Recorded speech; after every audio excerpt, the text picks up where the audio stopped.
We have a lot to get through, and I have some really exciting speakers with me, so you will maybe not hear much from me, which is good. So I am Blanca Ramirez. I am with Hudson Housing Capital and on the board for the Supportive Housing Network, and excited to be here moderating this exciting panel about homelessness, housing, and behavior, the New York City's response. And I have these wonderful individuals that will introduce themselves, but I'm sure they do not need introductions. But I will start with you, Commissioner Carrión. Thank you, Blanca. Good morning, everyone. Hey, what a beautiful room. Look at this. I want to congratulate Shinny, first of all, for amazing attendance. When I arrived on the 7th floor, I decided to go downstairs to the 6th floor to get a cup of coffee. And it took me about 12 minutes to get across the room because it was so crowded. So wonderful. Congratulations. This is an important time. My name is Adolfo Carrión. I am the commissioner of the New York City Department of Housing, Preservation, and Development. Is this where we do our introductory? Yeah, this is the introductory period. Okay. You got a couple of minutes. I think the question that was posed in preparation for this was, my God, how did you get here? And I'm, thinking about Talking Heads. Some of you get that, right? Yeah. My God, how did I get here? It's been a great journey. I'm an urban planner by profession, a New York City kid. My parents came from Puerto Rico in the 1950s, not speaking a lick of English. We came up the hard way, born on South 2nd Street in Williamsburg, the Williamsburg that is not the one of today. It was a sub-basement tenement apartment. And then we got a great housing opportunity at Jacob Riis Houses in the Lower East Side. And we went from there, 1115 FDR Drive, to 12th Street and Avenue C in Loisaida, a federally supported brand new building. And then we got a federally supported mortgage for our first home up in the country in the North Bronx. But I say that to say that government has a big role to play in changing the trajectory of people's lives. Pops had a 6th grade education, ended up with a PhD. Mom had a 6th grade education in Puerto Rico, ended up with a bachelor's degree. All the kids got a college education, all the kids became homeowners, and we went all through the housing projects and public school. But New York City invested in us. We're at a critical juncture in our history, and I'm glad to be at the helm of this important agency that tries to create stability, security, wellness, and a chance at success as many times as possible. This year is going to be a banner year. You're going to hear about the production numbers coming out of our work. Last year was sort of the lag of climbing out of COVID. We found a good rhythm. We have great partners here. We look forward to working with you. There's a lot of work to do, and I know I walked in the room, I saw a lot of friends and partners who are doing closings. In fact, what are we doing here? We're closing deals today. Glad to be here, ladies and gentlemen, and look forward to our partnership. Thank you.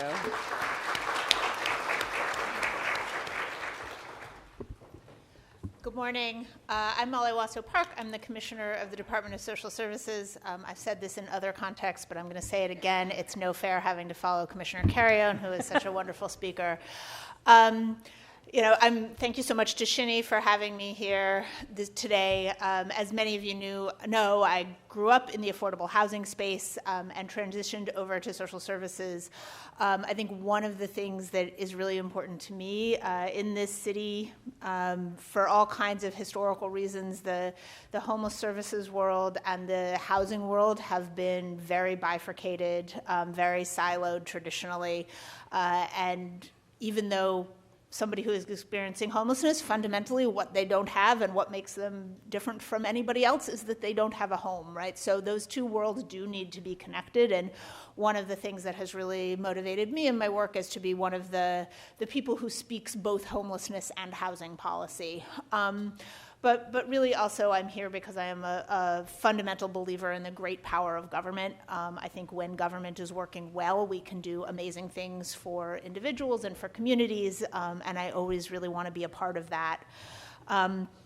I think, also part of the assigned question here was to talk a little bit about what the last year has looked like. So I do want to talk about that for the Department of Social Services. It has been a remarkably challenging year. Starting a little over a year ago, we started to see an enormous influx of asylum seekers coming to New York City. And it has really changed the shape of our work on a day-to-day basis. I think there's been a lot of press coverage today that the number of people experiencing homelessness in New York City has crossed 100,000. Not all of those are in the DHS shelter system, but the majority of them are.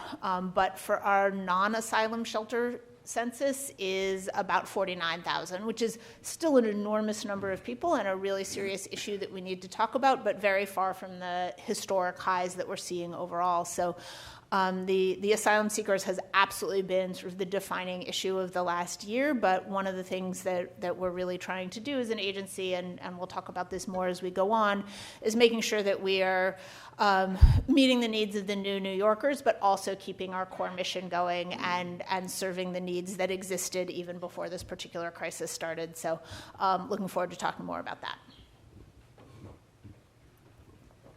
And then we have Executive Director Commissioner Avula. Great. Good morning, everybody. It's great to see everybody here. I walked into this room, I was like, I thought this was a breakout session. There's so many people here, and I'm so delighted to see the number of people that are really committed to this. My name is Deepa Avula, and I am the new Executive Deputy Commissioner for Mental Hygiene at the department. I joined a little bit, slightly, a couple of days over 3 months ago now. So my background is that I have really devoted most of my career to government service. I love public service. I think I echo what my colleagues have said. The power of government is so strong. But it's really most strong when you look at like a panel like this. One of the reasons I'm so gratified to be in New York City is because of the connections and collaborations that we're making here for issues like this. It's not just about housing. It's not just about homelessness policy. It's not just about behavioral health. It's really about all of those things and us working together to figure out how to solve this problem. My majority of my time has been spent at the federal level. I was at the Substance Abuse and Mental Health Services Administration, where I was the Chief of Staff and Chief Financial Officer overseeing substance use disorder treatment, substance use prevention, mental health services, behavioral health statistics and quality, and really looking at all of those issues from a national policy and program development lens. I then went to North Carolina, where I was the commissioner for mental health and substance use and developmental disabilities, trying to really take some of that federal practice and applying it at a more local level. And here then I came to New York City to be even more local, where people could follow how fast I talk. No one could understand me in North Carolina. It's perfect. So I was born and raised on Staten Island. So I'm really happy to be back home and being able to do this work. And as my colleague mentioned, we've all really had a really difficult year, had a really difficult couple years. And I think one of the great challenges in of the pandemic, obviously, is it forced all of us to live in a different way. And for many, many people across the city, that's been extremely challenging. And that didn't just go away because there was a vaccine. And that didn't just go away because now we're back in person. For many, many New Yorkers, they're still struggling with the consequences of some of those very negative things that happened over the past couple of years. And that's really front of mind for us as we kind of enter sort of this next phase. And what it looks like, the good news of that is that it brought real attention and real conversation and real resources to addressing behavioral health, to addressing homelessness. And so again, we're really happy to be here and to have this discussion. Thank you. Great, thank you. And Commissioner Hendon? Thank you so much. So happy to be with everybody today. Goodness, you all, I wish you could sit in our seats right now to see you. You all look amazing. This is just beautiful as far as everybody out here. James Hendon, Commissioner, New York City Department of Veteran Services. Personally, I am an Iraq war veteran. I'm an Afghanistan war veteran. I served in the active duty Army. I'm still serving as a reservist. And for me, I do this work because I love to do everything we can to pull our brothers and sisters out of the shadows, speaking of those who've worn the uniform, who've served, and to help them take advantage of everything available. I say pull out of the shadows because about a quarter of all veterans in New York City, we have about 210,000, about a quarter of them will self-identify and actually say, hey, I have served. Whole other conversation we'd have to unpack that, but a lot of the work that we do is working to identify that other 75%, to get them to come out and say, hey, I am a part of this tribe, this is something I've done, and then make sure that they and their families can just take advantage of the things that they've earned at the city, state, federal levels when it comes to benefits. By charter, we focus on health care, housing, benefits, culture, education, and employment. We're the youngest agency in the city of New York and the smallest. We just turned 7 years old in April. If anybody wants to give us some gifts, you know, I'll take the gifts. You know? I'm just joking. I'm really just joking. I don't want to get in trouble with that. You know, and so it's those 6 things, like I said, healthcare, housing, benefits, culture, education, employment. The one that really, as many folks could assume, takes a lot of our space is the housing component of it. You know, everything we can do to help a veteran advance in other ways is all for nothing if the most basic hierarchy of need of having a roof over one's head is not met. And so when we think about Shinny and the work that you do, we love partnering with those in the supportive housing space because we've gone from having just under 5,000 homeless veterans in this city in 2011 to just under 500 now. Point in time count went from 4677 in 2011 point in time count down to 482 for the most recent publicly available count. Issue is we want to continue to chop that tree down. We stay very focused on getting these numbers lower and lower, and a part of that solution is supportive housing. So when I think about things that we've done in the past year, you know, the continued work to bring down that point-in-time count, bring down the number of our brothers and sisters who are in the streets or who are sheltered, unsheltered within the system. Also, we've made inroads to identify veterans, working with the VA on platforms that they've set up to make it easier for us to work with anyone who does social services, government, nonprofit alike, to identify the veterans whom you have in your purview. Another piece, just as of this past autumn, after years of fighting, we now receive the data for the service members who are just getting out of the military. It was a back and forth. It took time. We had to lead other states to get this. This is important because when you know when someone gets home, you can put hands around them right away. There's a high spike in mental health incidents with our veterans in that 12 months after they leave the service. And so that's another one. And then for us, something I'm really proud of, in partnership with some of our Shinny partners, especially with Shinny, we've been working closely with folks who apply to ESHI and who say, I want to build supportive housing for veterans. You know, we go through the traps internally to get the support letter to folks. We talk to the working group at ESHI, and we're just so happy to know that we've got more than 250 supportive units in the pipeline due to those relationships. And everyone here is here for a reason. You have your own mission, what you set out to do today. I'll tell you right now, my mission is to find more partners who want to work with us in that path and be in the foxhole with us in that game. And so, you know, thank you so much. So happy to be here and look forward to the conversation. Great. Well, thank you all.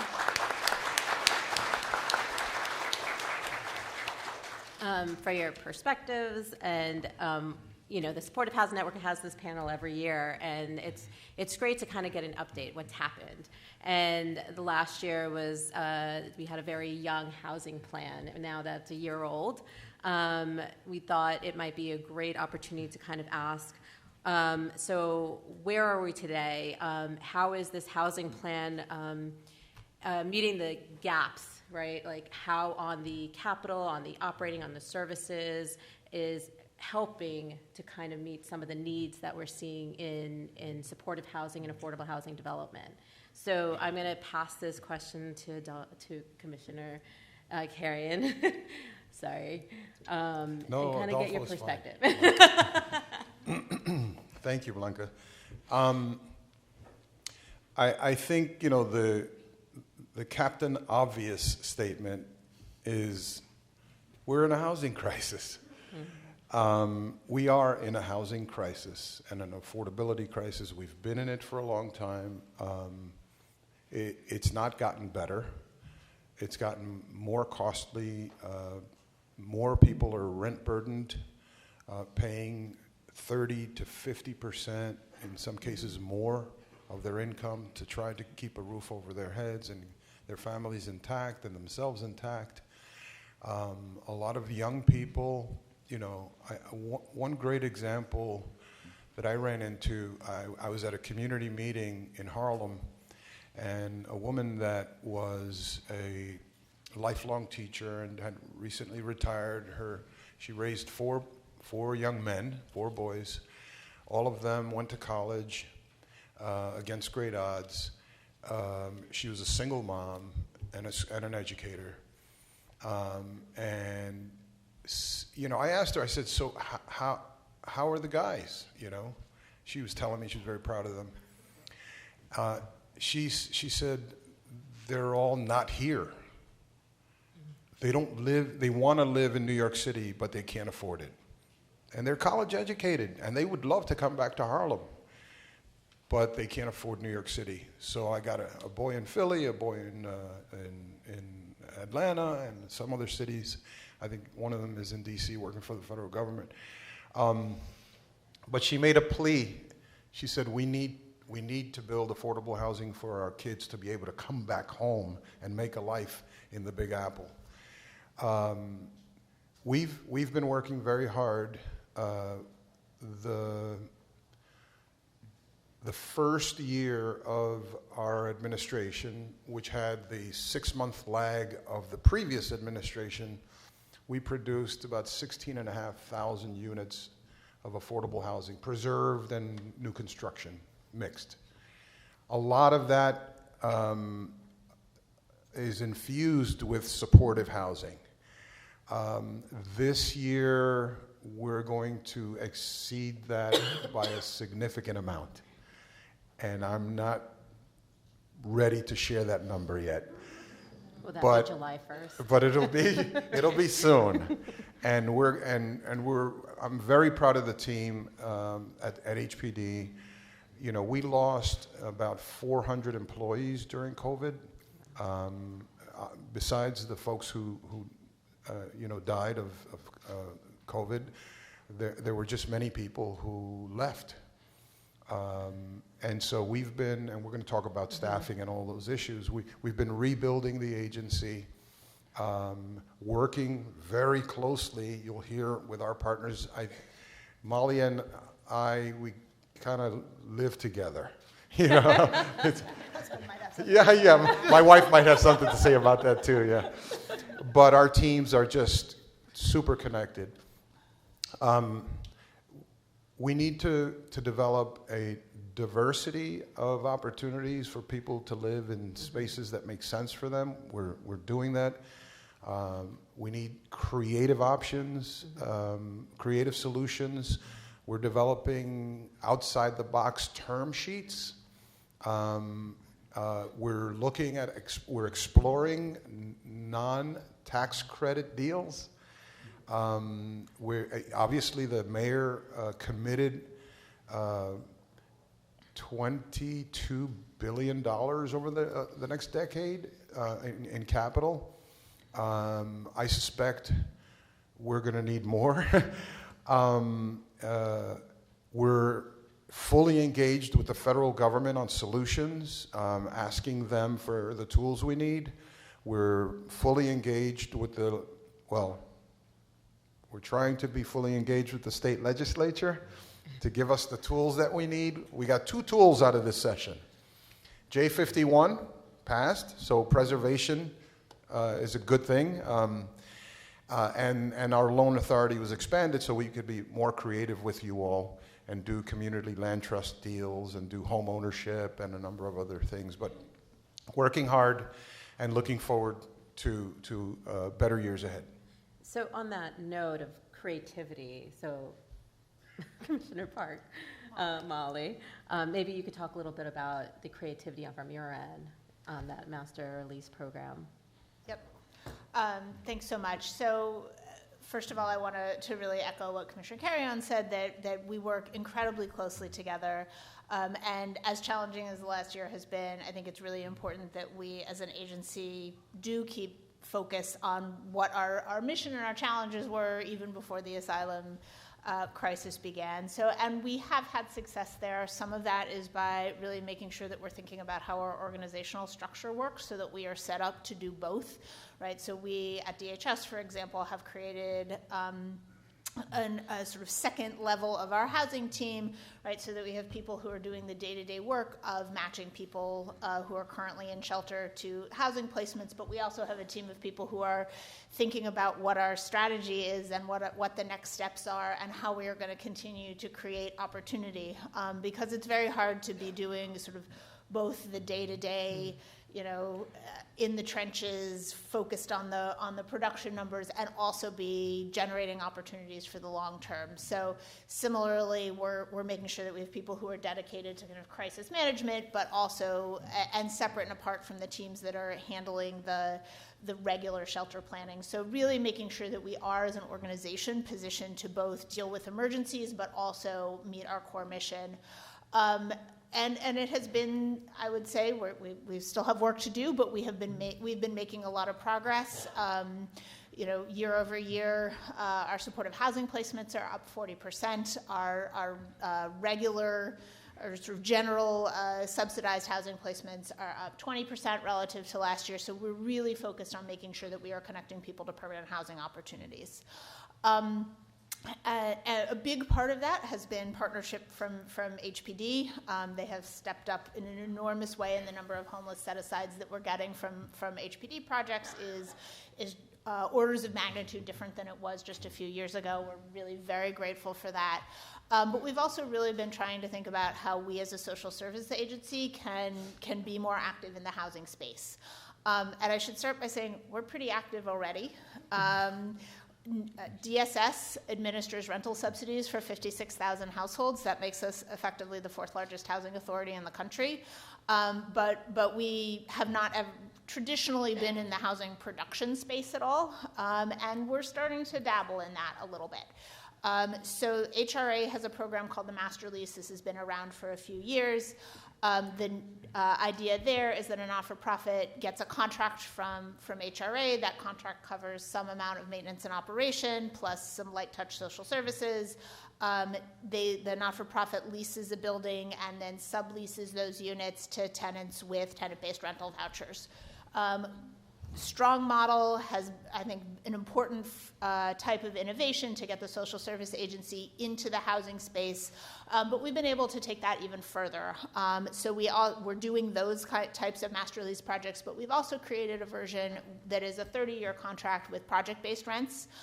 So it is structurally very similar to a project-based Section 8 contract, except it also includes some M&O funds and social service dollars. So I think this is really exciting for two reasons. One, it creates a product that not-for-profits can use to finance acquisitions. So we're definitely in the building plane and flying it stage of things, but we do have several projects in the pipeline where not-for-profits are using this structure to acquire buildings that will be long-term affordable housing. But I think it's also really important from a social service perspective. The city has traditionally done sort of regular, plain vanilla, for lack of a better word, affordable housing that might have a year's worth of aftercare or have nothing attached to it. And then we have supportive housing, incredibly valuable, but also a scarce resource. But nothing for somebody who may need some level of ongoing support, but isn't going to qualify for supportive housing. And that's what a master lease project can do. There is ongoing support and social service there. It's not anywhere close to the level of supportive housing. And we're not arguing that it is, in fact, supportive housing, but I do think it is filling a really important gap in that sort of missing middle there. This is a newish area for us, but we're growing. We've got a strong pipeline, and really happy to talk to anybody about that. It's great. It's somewhat adding a little more continuum in this, housing world. To kind of go along the lines of services and operating.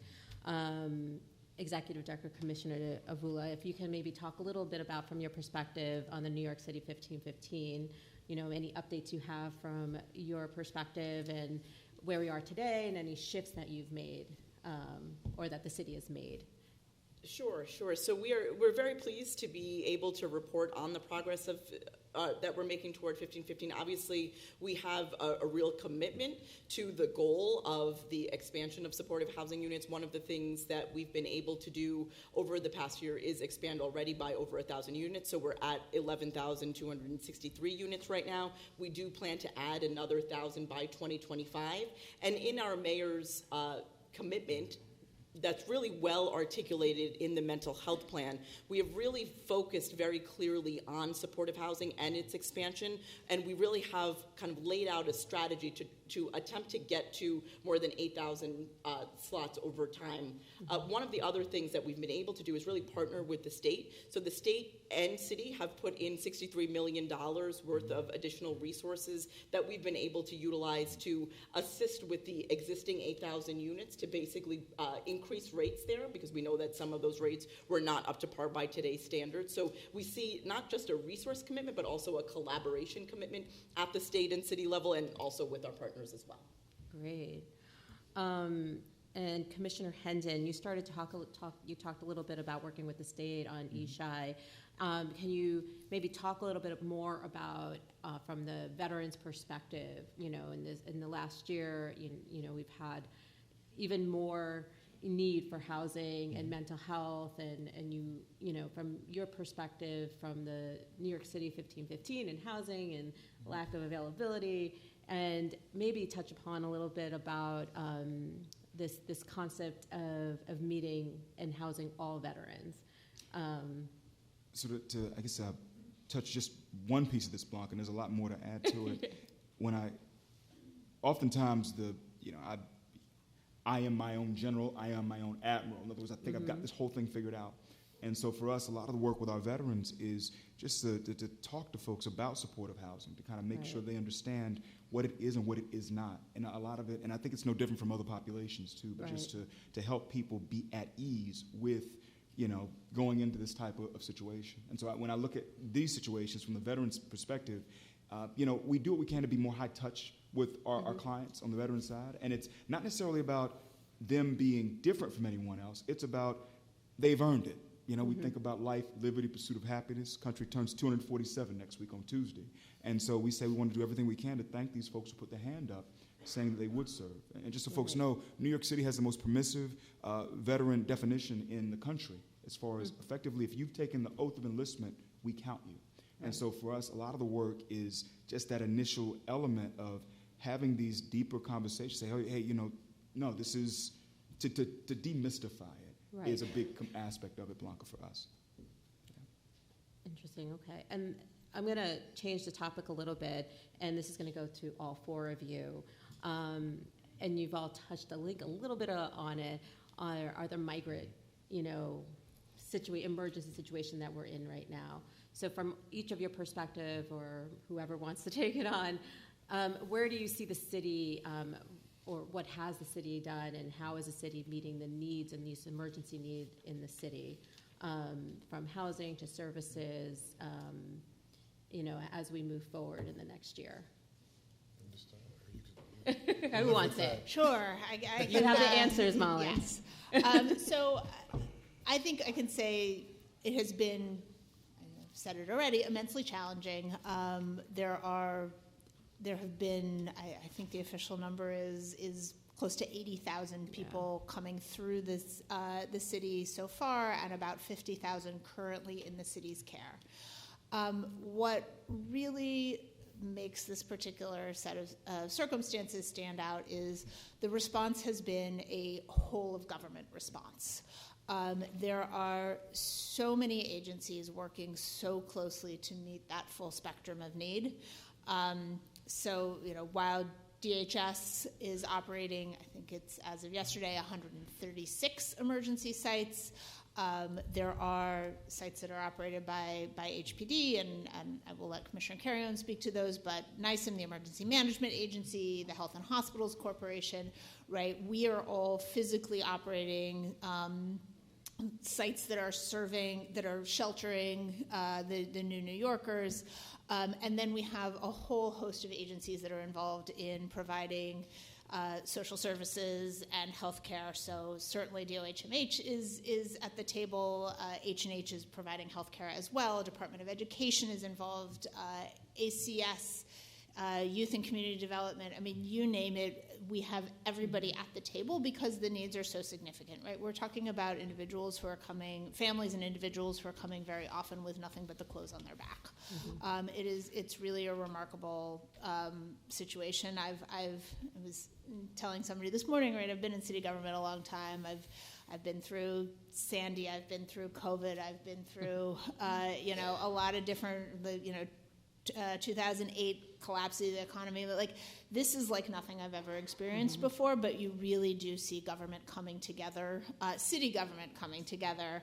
I should caveat that one for sure, to solve this problem in a really unique kind of way. And while there are many people who have many feelings about whether or not the city is approaching this appropriately. And I think we've all seen pictures of what some of the border cities look like, right? Where you have families sleeping on the street, under bridges, people camped out in police station, waiting rooms, things like that. And that has absolutely not happened in New York City, right? Everybody who has expressed a need for shelter has been sheltered in New York City. And, while it remains a learning experience and we continue to innovate and think about ways that we can provide those services better, I'm immensely proud of what the city has done because we have been able to meet the needs of every single person who has come here.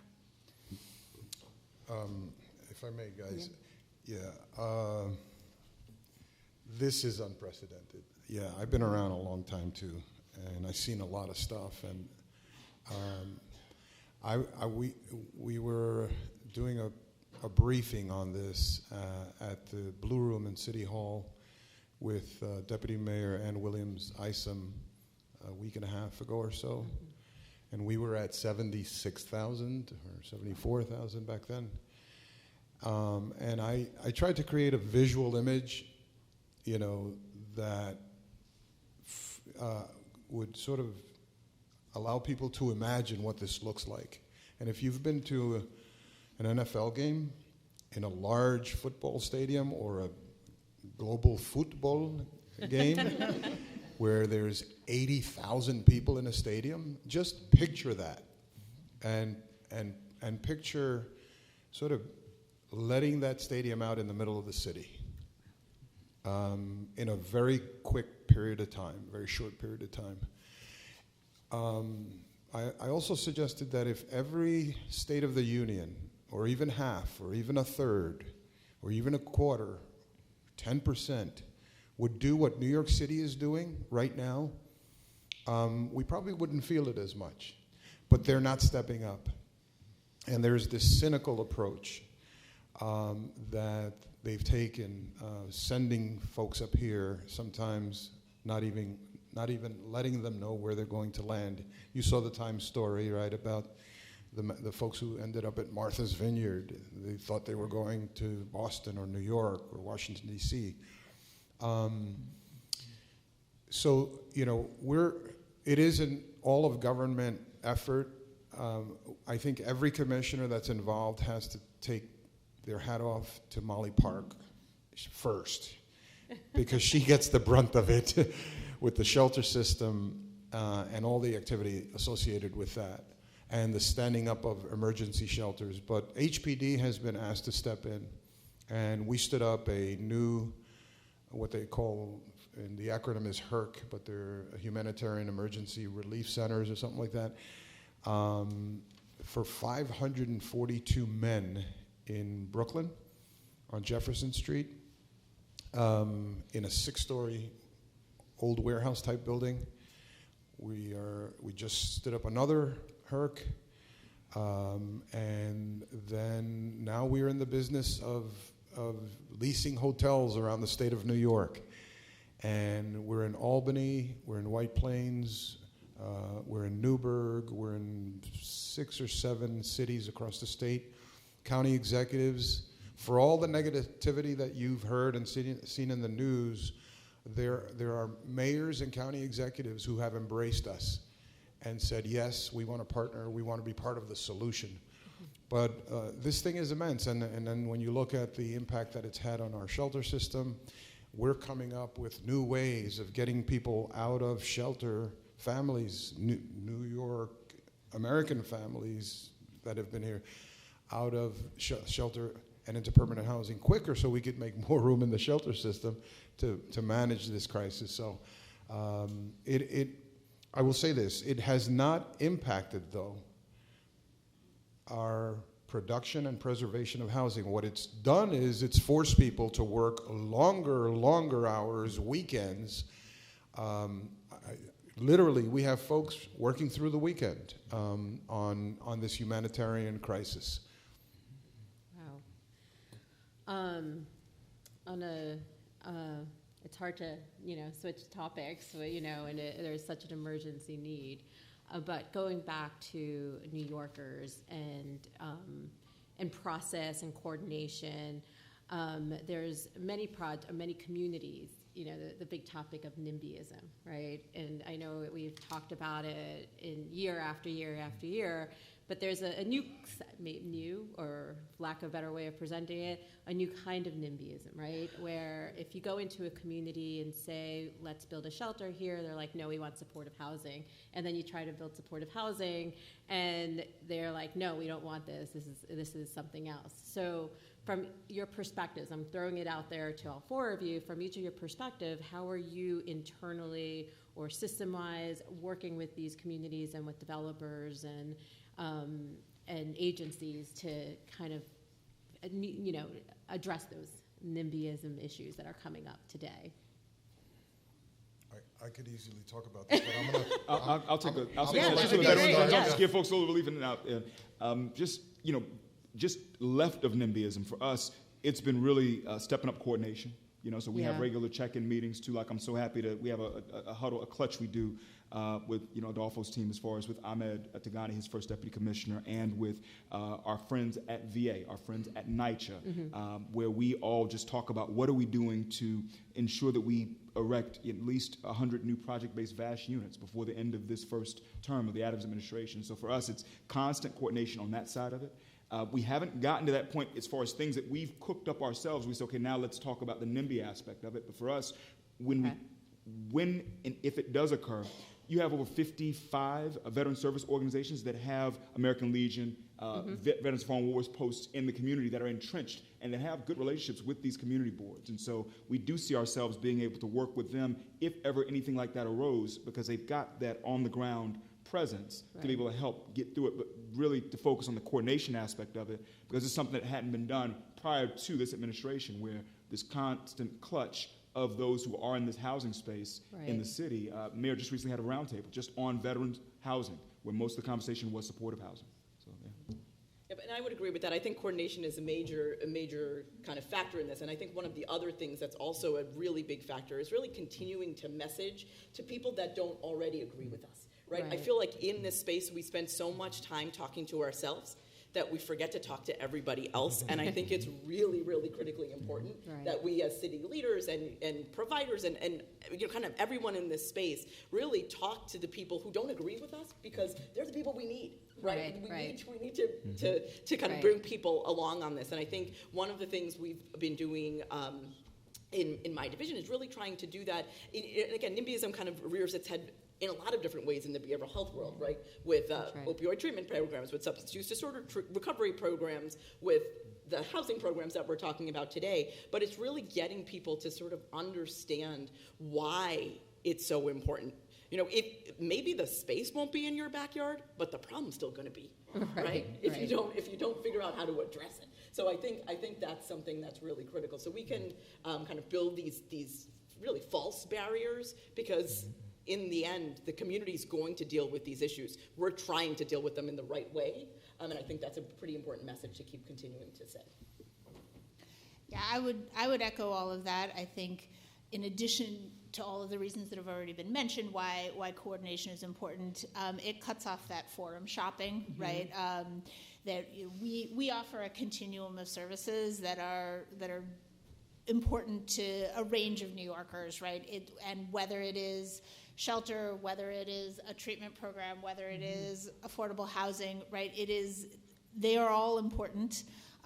We have such an overwhelming need in this city, right? One of the statistics that I use all the time, right, is that there are 500,000 households in this city who earn less than $30,000 a year and pay more than 50% of their income in rent, right? So that is a very narrow definition of housing instability, and that's a huge number, right? So making sure that people understand that first of all, it's a there but for the grace of God go I kind of a moment, right? It is a full continuum of services and you can't win your NIMBY battle by going to HPD instead of to DHS, right, or to because we talk to one another. And then the last thing that I think is really important is that making sure that the projects that we're putting out, that the shelters that we're developing, for example, are really high quality projects. It's not, we're not going to carry the day that way entirely, but it is really important. One of the things that we are innovating with at the Department of Homeless Services is having not-for-profits actually develop and own their own shelters. A lot of this, and I see some of partners in the room who've done some great work on that. These are very often ground-up new construction. They are beautiful buildings. They are designed for the purpose that they are going to be used for. So it's better services for clients. It's investing in the not-for-profit organization.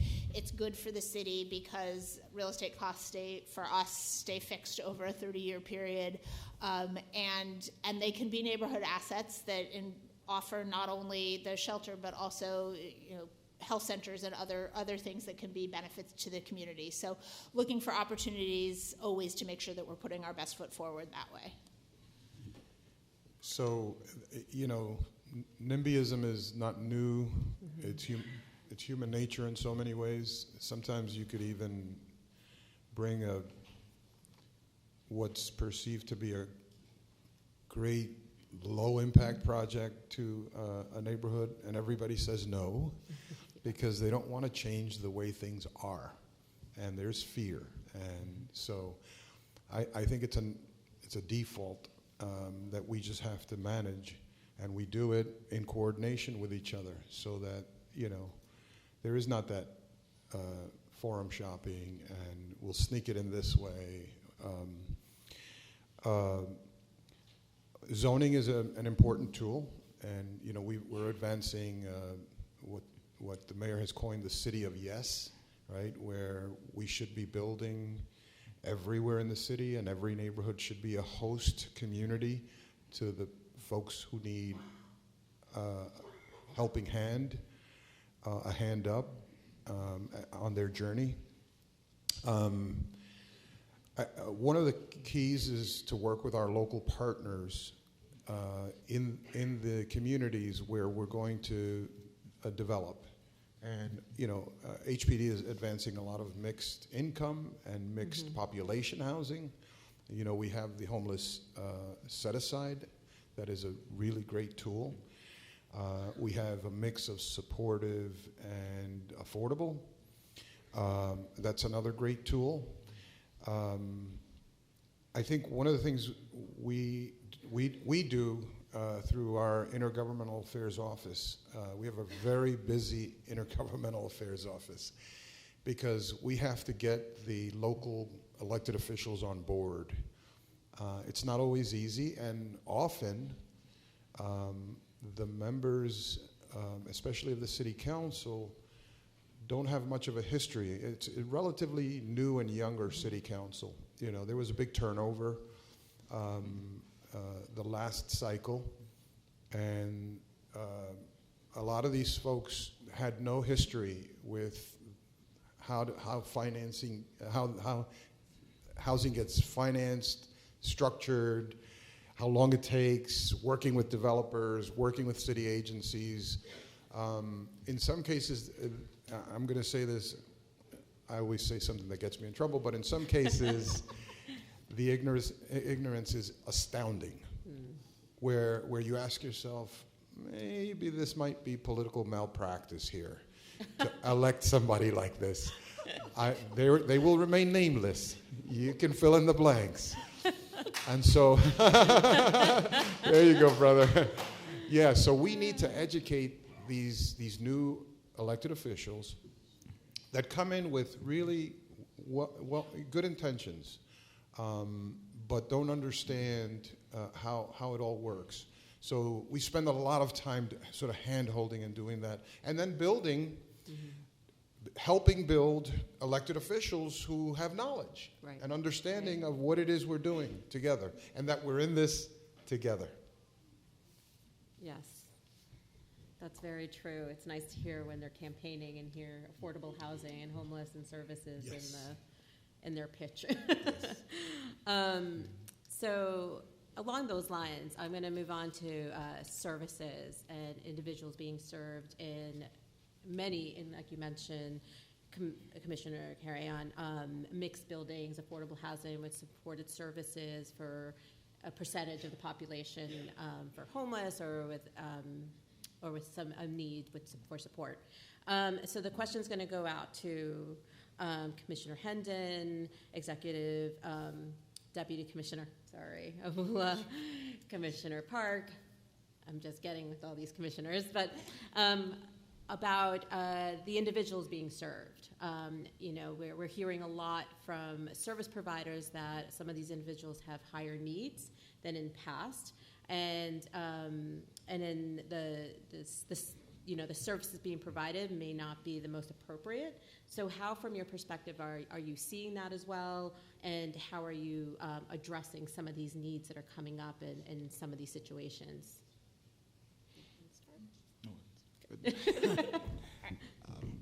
I can jump in. So, sorry. No, go for it, Molly. No, go for it.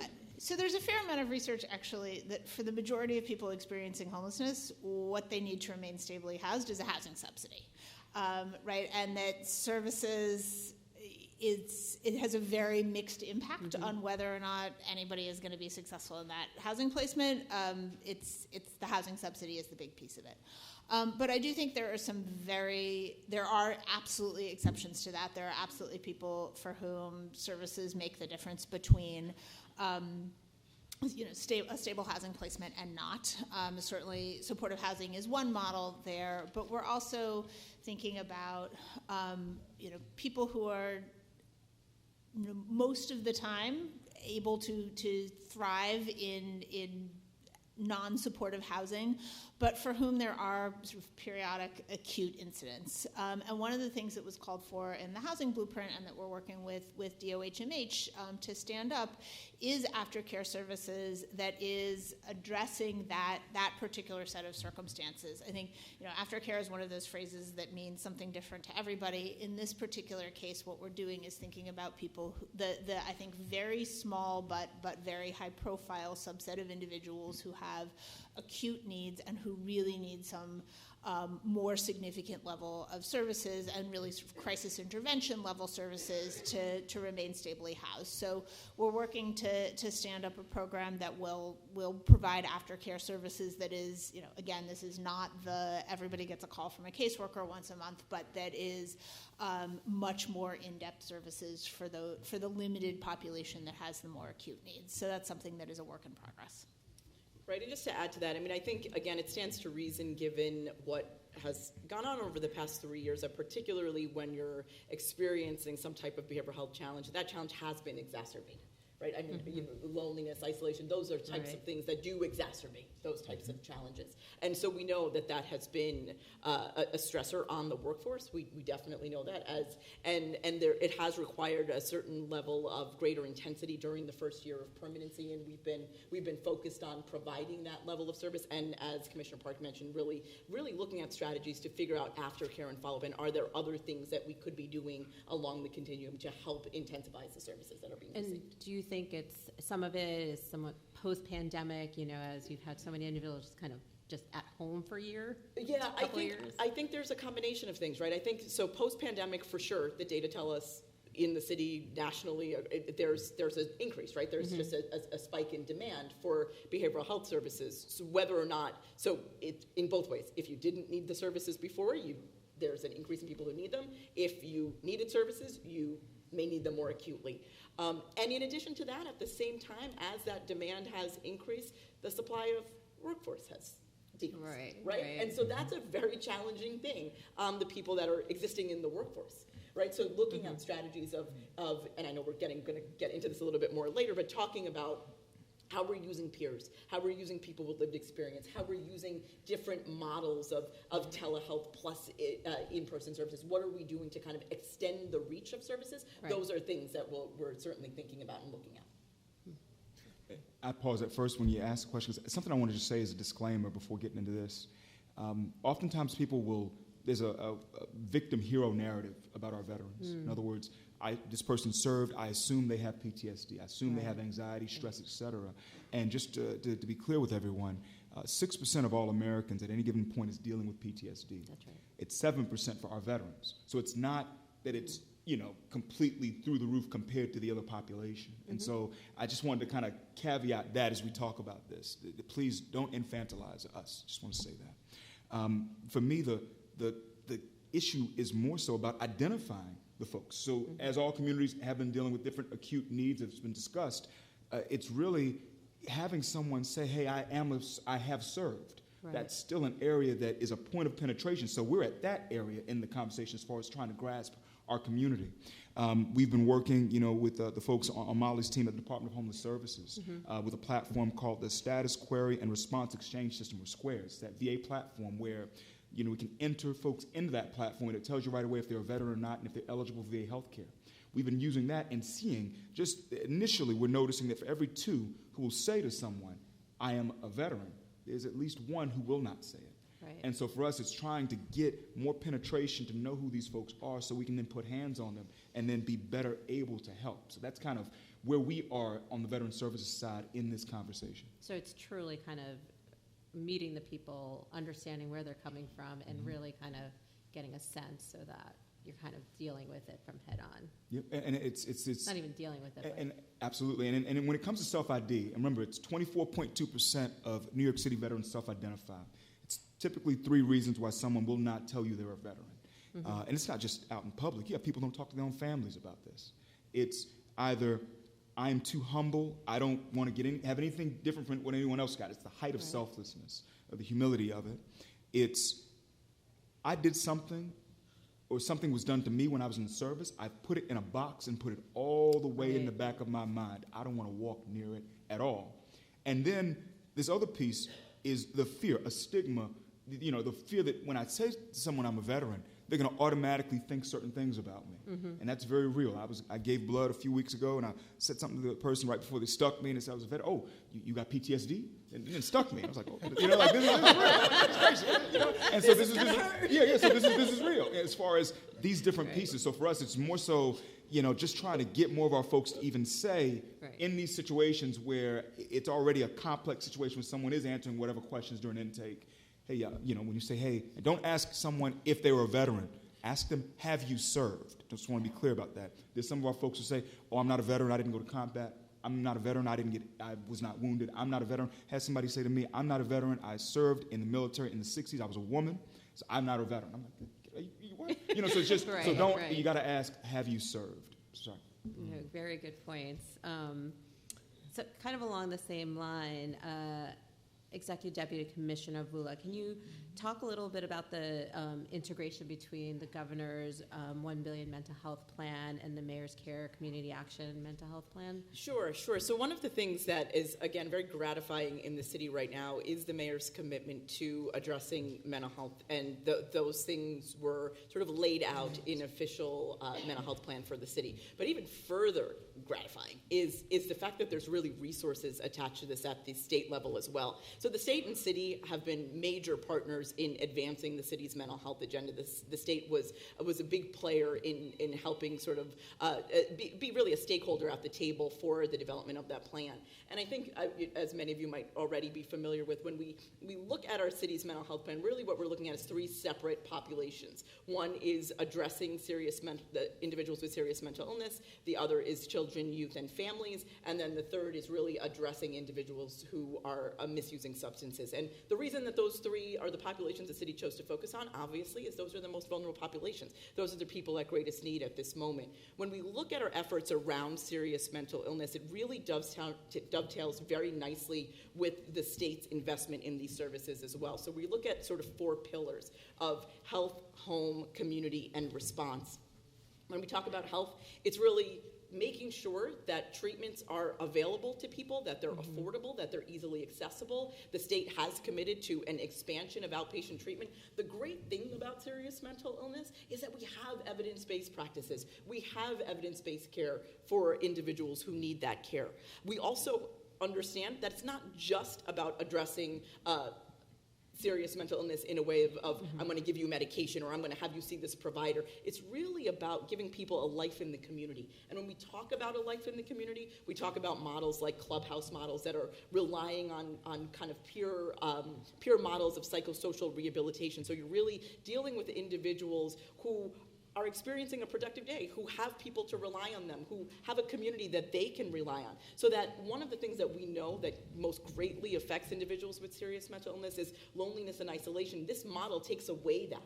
It really allows people to be seen. It allows people to be visible in the community in a meaningful way. And obviously one of the greatest pillars that we're talking about is housing. We know that there are 13,000 individuals who are living with serious mental illness who are also not stably housed. It is really critically important to provide stable housing. And so what both the mayor's plan and the state's investment has allowed us to do, and I've mentioned a little bit already about really expanding supportive housing and really looking at ways we can build upon the expansion we've already seen. We've already seen increases in kind of the buildings, and we've been able to open since 2017 and 2018. We've been able to utilize 38 more facilities as well as 25 more scatter sites. We're really trying to really expand upon that with this large investment at the state level. What I can tell you is at the federal level, what was most frustrating to me is we really had these conversations in a very siloed way. Right. We're not doing that here, and that's going to really help advance both the mayor's plan, but also the state's commitment. And one of the final things I'll say is really on response.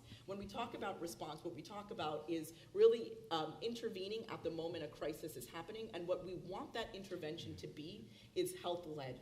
We want that to be individuals who are clinicians or a clinician and a peer who are trained to deal with these types of situations without involving law enforcement if it is not necessary. We're very actively trying to promote this model and trying to ensure that our crisis system is aligned with national best practices around crisis response. And again, there we also see some of that $1 billion investment going to that as well. So again, I think we see, sometimes you kind of see these two efforts as separate at a state and local level. Here they're very, very much integrated and intertwined, which is a great. Oh, that's great. So along those lines for others, how is the coordination or the partnerships with other city agencies, but most specifically state agencies, in kind of getting this work done, right? And I'm going to open it up to everyone else. I know. Thank you for... Sure. Molly, I'm looking at you now. All right, we're all looking at one another. I mean, none of this work can get done by any one agency, right? It's too hard. There's too much. There's too many resources we need to bring to the table. So I think Commissioner Carrión alluded to it already. I think as city agencies, we're working incredibly well together. This administration does not tolerate silos, so and I think that's really positive. I think, and it's happening in formal ways. There are regular task force meetings around individuals experiencing unsheltered homelessness that is led by the deputy mayor, right, that brings together a host of different agencies when we're working together really formally. We're working together very formally, again organized by the deputy mayor, right, really thinking about how we expand opportunities for people to exit shelter. But the collaboration happens on a day-to-day, hour-to-hour basis as well. I think one of the things that you actually have seen recently is sort of more and more people who have experience working at one agency actually switching agencies and being in another place, and that really facilitates some of the cross-pollination as well. So I feel really positive about within administration work that is going on. I think we have great partnerships with our state oversight agencies as well. I think there has been a new culture of openness with state partners that has flourished in the last, 18 months, and you can all interpret that as you will. With the federal level as well, I think things are slightly challenging with the federal level because, we are so very focused on asylum, which should be a federal response and isn't, but certainly we depend on our federal partners in a significant way too. Yeah, I can say that we're joined at the hip with HCR on a lot of projects. We do co-financing of projects. We forecast need. We plan together. It's great to have a commissioner of housing at the state level, like you suggested, that used to be at HPD as the commissioner. So Ruth Ann understands exactly what we're facing and the challenges. And the state has been very generous with bond cap every year, surprisingly generous in the last 18 months, which is great. So we're doing a lot with HCR, with HFA, and working with the governor's office much more directly than I understand was done in the past, including on legislative strategies and lobbying the legislature. The governor stepped forward with this plan to create 800,000 new units of housing in 10 years. That we were jumping for joy. Our share of that 800,000 is 500,000 in New York City, but the fact that the priority was so high in her budget, communication to the legislature, I think was very helpful to us, and we're looking forward to this next session. I just want to chime in on, one very specific example. We have a project that we're working on. It's got an HRA master lease, it's got HPD financing, it's got HDC money, and it's got HCR financing. So, I think everybody's probably holding their head in their hands. So, but we're doing it on a macro level when we're talking about policy, but we're also doing it on a micro level when we're talking about specific projects. And just a quick thing on us with state. We work closely with our state counterparts in Veteran Services, New York State Department of Veteran Services. I mentioned we play hard in the paint when it comes to Empire State Supportive Housing Initiative and ESHI and that working group. Ruth Ann, her team, they connected us to the right people on the ESHI side. So I really have nothing but great things to say about Ruth Ann Wisnauskas there. And then, also tying in with the state's Department of Labor and its disabled veteran outreach specialists and its local veterans employment representatives. Those employment programs they've got, just things we do with them at the state. That's great. No, it's great to hear. So I'm going to change topics a little bit and talk about workforce and staffing. So how can the city better support the human service workforce? And then also the New York City agency staffing issue where, you had mentioned it as well, how many you've lost through COVID and through that period to today. So from each of your perspectives, what's being done to kind of fill those gaps, and then also, as well as to support the current staff and also hiring new staff. Yeah, I can start on that. I think there, obviously, as I mentioned, the challenge is great, and it's a real challenge at the city government level as well as at our provider level. So I think there is a few things that we can be doing, that we are doing. One of them is kind of related to the conversation we just talked about, is really looking at working with our state partners to see where there are regulations that prohibit us from being able to expand the workforce in the way that we need to do that. Right, without compromising quality of care. That's right. And that's a long process, but it is an important process for us to be going through, to really look at whether or not there are certain administrative barriers that are actually in state regulation, and whether or not we can be working with the state to address that. I think the other thing, obviously, is salary. is making sure that we're paying people. Often in these fields, we expect, people to like live on passion alone, and passion doesn't feed your kids, right? So I think that's, it's really a thing that we really do need to be focused on and really pay attention to. And again, looking at ways that we can work with state partners, federal partners, other partners to increase rates. The other thing, as I mentioned, is talking about utilizing individuals with lived experience in meaningful ways, providing appropriate career pathways, looking at education and training around having organizations be more peer ready to embrace sort of the value of lived experience and what that looks like.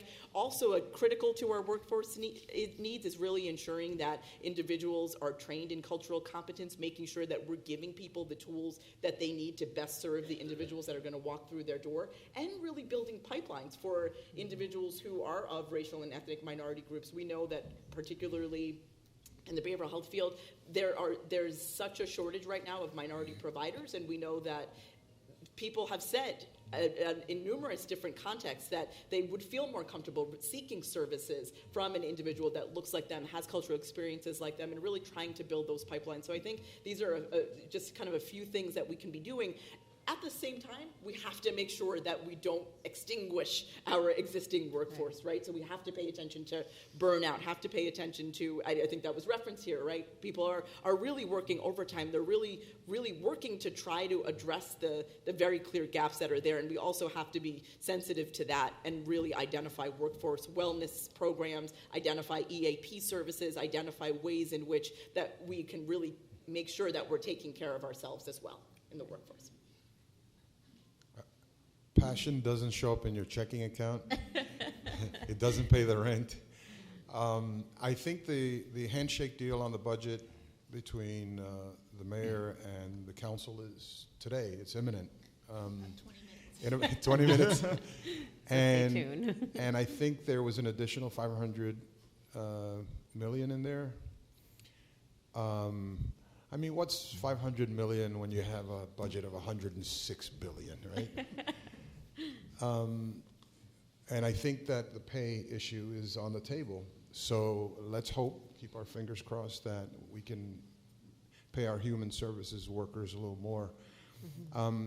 From our perspective, how do we help human services workers? We build more affordable housing. And we build deeply affordable housing because of the AMI where you live, right. the salaries where you live.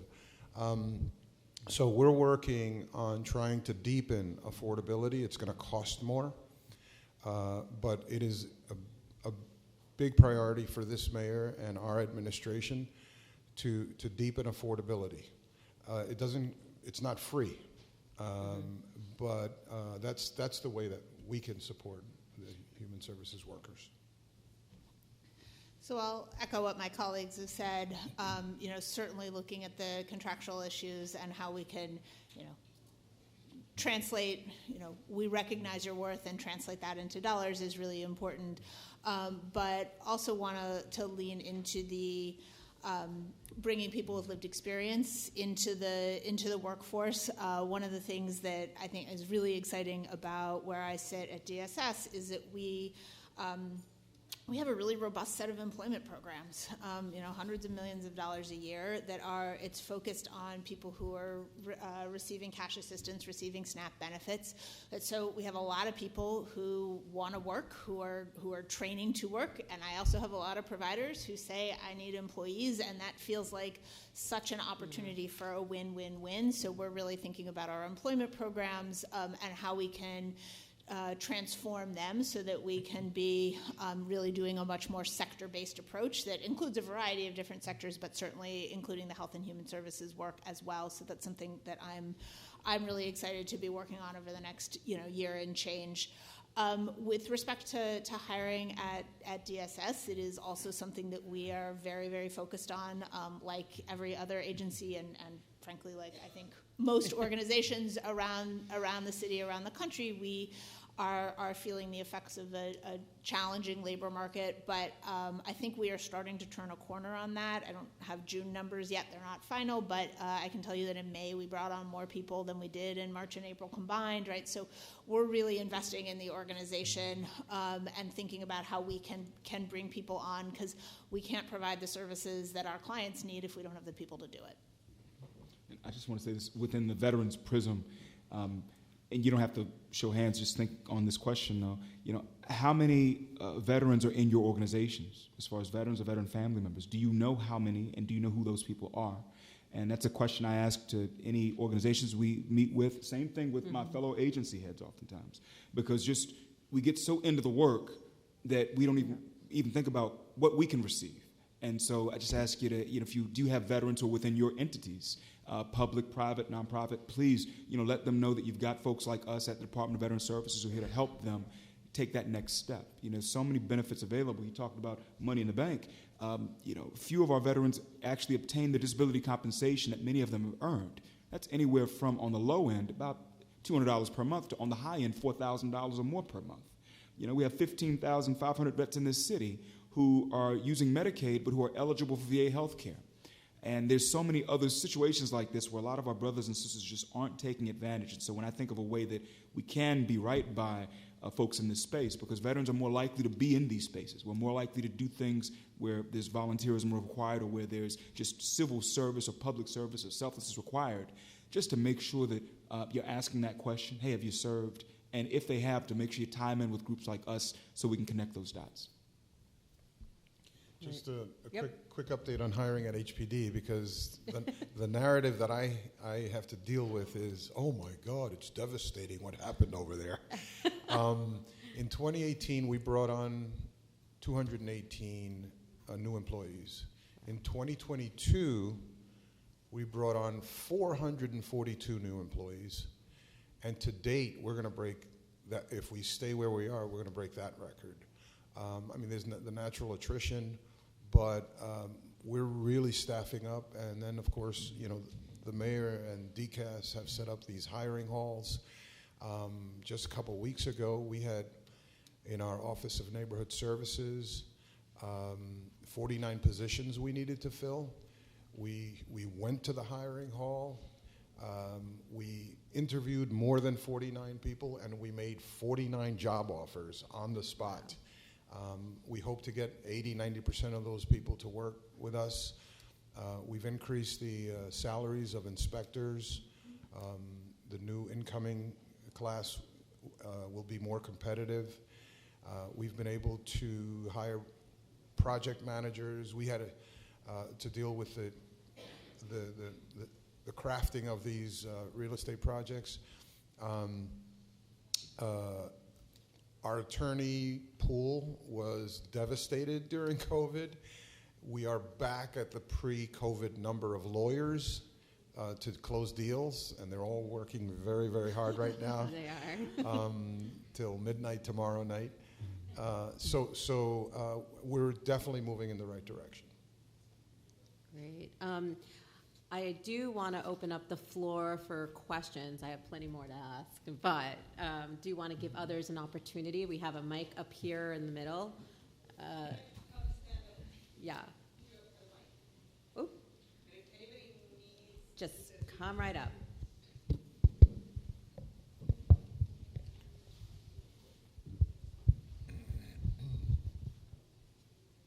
Hi, thank you all so much for speaking with us and about the opportunities available. I am on a homeless outreach team, and I work with a lot of clients who are really interested in those HPD units, but have been told that they're not eligible for them because they've had a supportive housing packet within the past 5 years. I was wondering if you could speak a little bit about the eligibility for those set-aside units. Yeah, I'm not familiar with the problem you're putting forth, but I'd love to have you after come up and we can chat. Absolutely. You could explain it to me. Yeah, sure, happy to. Okay, good. I can also jump in. So we're working really hard to broaden the number and types of housing opportunities that are available for all of our clients. One of the things, and first of all, we've started really by bringing the street team, the teams that serve unsheltered New Yorkers, into the housing placement conversations. It used to be a few years ago that the work with street outreach teams sort of began and end with getting somebody into shelter or into a safe haven. That's important, but the end goal is permanent housing. Right. So we've been doing a lot, and we really are reaching a lot more clients with a lot more different types of subsidies. So just over the last 12 months or so, because those are the numbers I have in my head, we've about doubled the number of permanent housing placements for people experiencing unsheltered homelessness. And I was actually quite surprised by this. The most common form of placement type is either a City for HEPS voucher or an emergency housing voucher. It is not supportive housing. Awesome. Thank you. Hello. How y'all doing? Good. How's everybody? Good. Yeah. Okay, good to see you all. Y'all doing a great job. So, quickly, I listened to all of this. I like it. But I seen you allude to the working with impacted people, and I just want you, if you can, take a moment and lift up the value of impacted people who have worked with this administration from day one to actually help remedy a lot of the decades of failures through city government. I think that there should always be a lifting up of those people who are directly impacted by the issues that you all serve. So if you could take a little minute to do that, I'd appreciate it. Definitely. Thank you. You know, I'm glad you pointed that out, and you've been a partner with us from day one of this administration and even during transition. Your leadership has been important as an impacted person with, lived experience. But one of the things that we did that was a game changer is we took and we brought homelessness into the housing discussion, because the solution to being unhoused is a home. The solution to a better environment that engenders better stability and mental health is a home. The big piece of that is a home.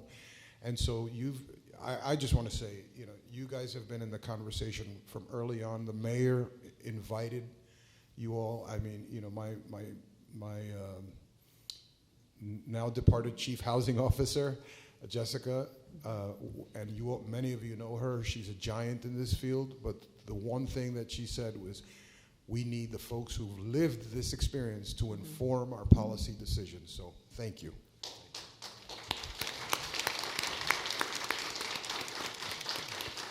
Hi.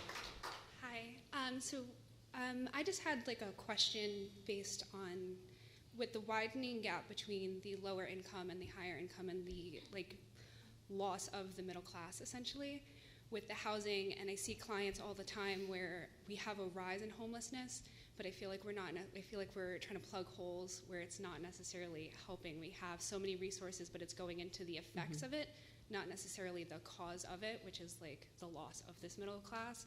And then the housing, when we go to put people into supportive housing or they apply for Housing Connect has the income levels, right? And then they go from 50,000 to 100 and something thousand, which I think is a little bit unobtainable, and then that demoralizes the client. Sorry, I'm really nervous. It's okay. But so I feel like we're treating something that's not necessarily the cause of it, and what are we doing to make that a little bit more accessible? Because as somebody who I'm going to be really honest, 70 to 80 to almost 90, if I'm going to be honest, of my paycheck goes to my rent. I'm a single mom, and that's a one-bedroom apartment, and I know there's a lot of other people in my positions, and I'm lucky in that I can try to do that. But what about the other people who are also still in domestic violence situations or trying to do that while leaving? So how are we working on that? Yeah, which I think you started to touch on that a little bit. Thank you. Thank you for that question. And we often get this refrain, affordable to whom? Affordable housing? How's that affordable, right? Yeah, and so we're taking that challenge on very seriously. I mean, I think we as a city do an outstanding or better than most other American cities as it relates to people with no income, close to or very low income. But there is this gap of people we just can't reach, and the structures of the programs have not been able to reach them, and so our conversation has shifted to deepening affordability. So now we're looking at projects where we're going to have bands of 20% of AMI, which is a pretty low income, you know. A lot of 30% of AMI. They're more expensive projects. So, you know, the tug here is we have a huge supply problem. We have a crisis in the lowest income folks out there and working families that just can't afford to live in this city. So it's a full court press of capital, of working with the federal government to adjust how we look at AMI. It has to be more income based and reality based than these bands of AMI that HUD gives us, you know, and we have to work with. So you're going to start to see term sheets with a lot more flexibility, and obviously it's, you know, working with the private developer community, which is a huge part of our partnership here. We have the biggest public-private partnership to produce affordable housing. The legislature has to step up and give us tools, and, you know, we've asked for those tools. They did not deliver except for the Housing Affordability, Resiliency, and Energy Efficiency Improvement Act, otherwise known as HREA.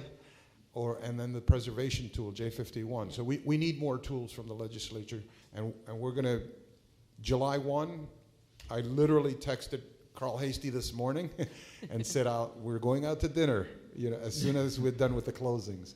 So we've got to work with our state partners, but deepening affordability is a huge priority for us. Yeah. Thank you.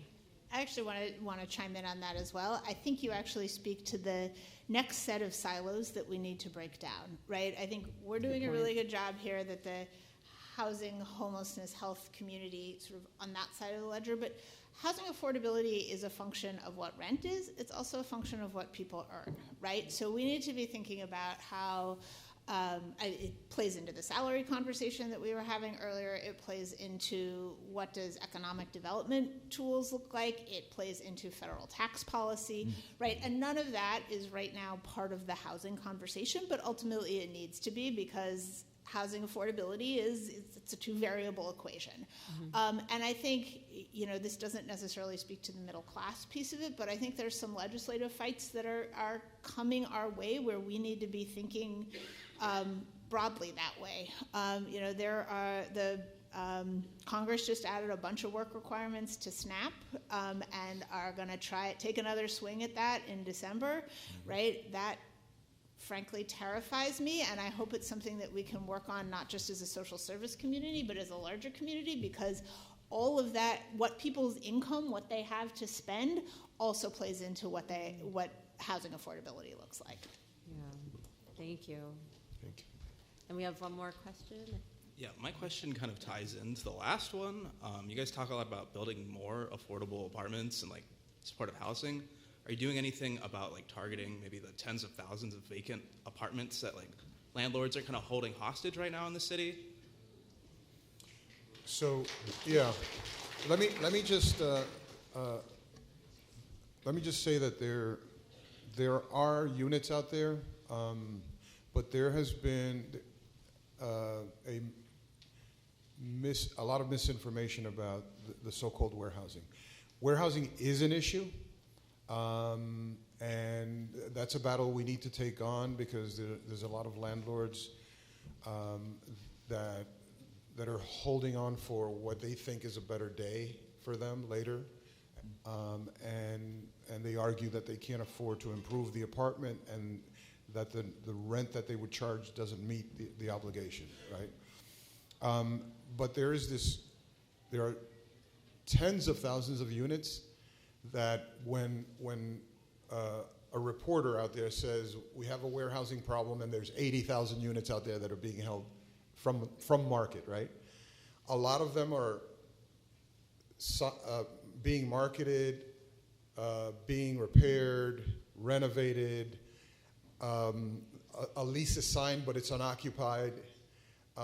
It is between tenants, and when you do that point in time count, all of those appear there. So we're going to be putting out and the city council recently had a hearing to call the question on this, but I'm working on a piece that I'm writing on the facts about this. There is a warehousing problem, but it is not as large as it is purported to be. Thank you. Hello, you guys. My first question is, have you guys physically went to any of the sites yourself and see how it's ran, the different populations and the workers in those sites? Yes, as far as the supportive housing side, when it comes to supportive services, veteran families, those who do this for veterans. So yes, I have gone to those sites. My next question is for HPD. What assistance do you offer to agency with non-compliant, hostile clients, non-engaging tenants, and tenants who are in arrears and have no thought of even paying the arrears? I feel like our sites is dump-off sites for shelters who can't control these clients or can't service these clients. I feel like we're forced to accept tenants that will cause a domino effect to our site, which I mean by that is if we let tenants in that don't want to pay their rent, constantly uses drugs and doesn't engage with their therapy, substance abuse treatment, or case management services, what assistance do you guys offer to us? So, thank you for that question, for that very difficult question. Thank you. No, I will say this: the rent arrears problem is huge right now. It's a crisis. We're standing on a precipice right now where buildings can go over the cliff because they just can't afford the mortgage. The insurance costs in New York City have gone out of control. We have a development in the Bronx that came in and it's a Mitchell-Lama, a rental, came in for an increase for rent. They requested the rent increase because their insurance went from $200,000 a year to $900,000 a year in 1 year. The insurance companies are out of this market. There's only a few, so they're charging. It's a seller's market. We have a series of things that we can do with you as you represent like a nonprofit yes. Owner. Supportive housing. I'm chief of housing. Okay. So why don't we talk after? Because I don't want to tie everybody else into this longer conversation. But we'll meet over here and we can chat a little bit about. Okay. My last question is for DHS. Oh, I'm so sorry. There's one person behind you, really at time. So hopefully we can get that one person. I'm happy to talk after. Yeah. Okay. Thank you. Just one more question. And hopefully it's a quick question. Yes, it's quick. I was actually piggybacking off of what she was saying. Is there any incentive, or is there a conversation before these residents get placed in housing where we're dealing with ADLs, how to cook, how to clean, because a lot of them are being placed in stable housing, which is great, have supporting staff on site.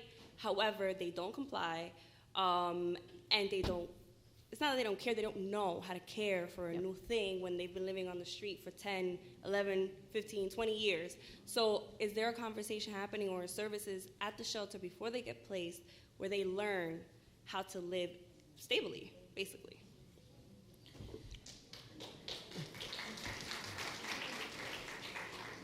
Thank you. Absolutely. That's something that is a priority for DHS, for DSS. When a client is in shelter, they're going to be working with their caseworkers. There is a lot. We absolutely do work about setting expectations for moving into permanent housing. We're thinking about new ways that we can do that. One of the things that I just want to piggyback on the arrears question, because ultimately, your first responsibility as a tenant is paying rent. So we do tenant education around that, but I also want to make it really clear there are sometimes some misconceptions, another place where the press doesn't always get it right. An individual, whether they are in affordable housing or not, does not need to be taken to court in order to access rent arrears support from DSS. So when a client, when a tenant is in need of assistance in paying their tenant share, they should be coming to DSS soon. We can do a lot more to help the earlier somebody comes in. Great. Thank you, everyone. Thank you to each of the commissioners, and all good questions.